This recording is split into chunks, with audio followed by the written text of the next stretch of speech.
یہی ہے ایمان، یہی ہے ایمان کہ انسان اپنی پیشانی کو اللہ کے علاوہ کسی اور کے آگے نہ جھکائے۔ اگر جھکا دے تو وہ شرک ہے۔ بعض لوگ کہتے ہیں کہ فرشتوں نے آدم علیہ السلام کے لیے سجدہ کیا، لہذا ہم بھی کریں، ہم بھی جو ہے اب رسول اللہ صلی اللہ علیہ وسلم کے لیے کریں، یا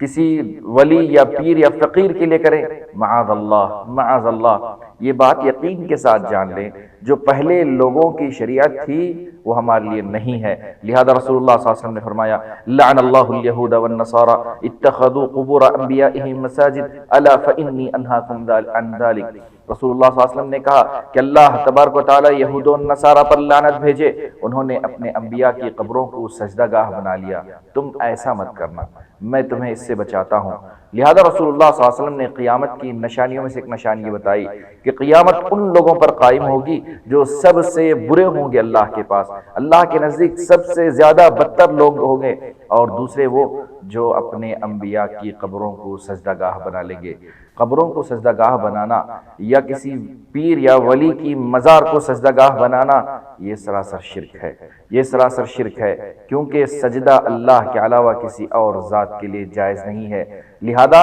اللہ کے علاوہ کسی کے آگے اپنا سر نہ جھکائیں۔ دیکھیں قیس بن سعد رضی اللہ تعالیٰ عنہ روایت کرتے ہیں، سنن کی روایت ہے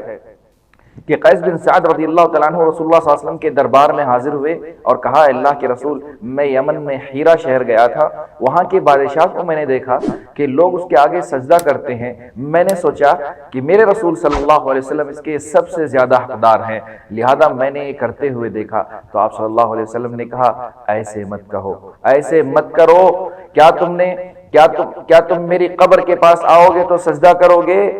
تو قیس بن سعد رضی اللہ تعالیٰ نے کہا کبھی نہیں۔ تو رسول اللہ صلی اللہ علیہ وسلم نے کہا اگر میں کسی کو سجدہ کرنے کا حکم دیتا کسی کے لیے تو بیویوں کو کہتا کہ اپنے شوہروں کے لیے سجدہ کریں، لیکن میں نے وہ بھی حکم نہیں دیا، میں نے وہ بھی حکم نہیں دیا۔ لہذا شریعت الہی میں، شریعت محمدی صلی اللہ علیہ وسلم میں یہ پیشانی اگر کسی کے آگے جھکے گی تو صرف اللہ کی ذات کے آگے جھکے گی، اللہ کے لیے جھکے گی، اللہ کے علاوہ کسی کے آگے نہیں جھکے گی، چاہے وہ سجدہ شکر کا معنی لیا جائے، سجدہ تعظیم، سجدہ تکریم یا کسی اور معنی میں لیا جائے، لیکن سجدہ سجدہ ہوتا ہے اور سجدہ اللہ کے لیے ہوتا ہے۔ اللہ سے دعا کیجئے اللہ تبارک و تعالی مجھے اور آپ کو خالص اس کی عبادت کرنے والا بنائے۔ یہ 7 اعضاء جو سجدے کے ہیں صرف اس کے آگے جھکیں تاکہ قیامت کے دن ہمارے لیے گواہی دیں،